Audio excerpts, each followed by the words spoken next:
I'll tell you the story. Many years ago, I did some investment banking work, and the work was also done in Russia.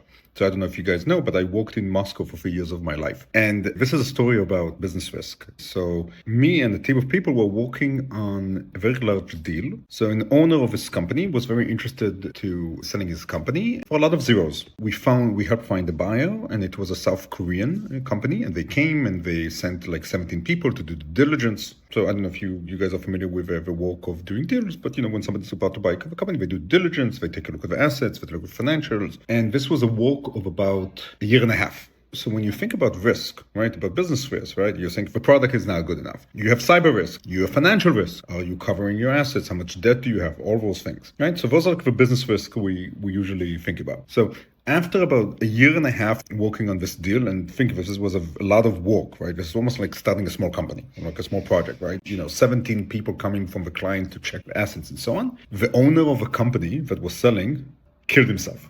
Now this is Russia. So there's always you always think there's conspiracy theories, right? Conspiracy theories, but as far as I know, he got depressed and he unfortunately killed himself. He killed himself and he died, and it's a terrible thing. But for me, except the human tragedy of it, but it's sad. It's always to think like that business risks come sometimes from the weirdest places. Because when you think about all the things that possibly can go wrong, right? So that's like my story about business risk.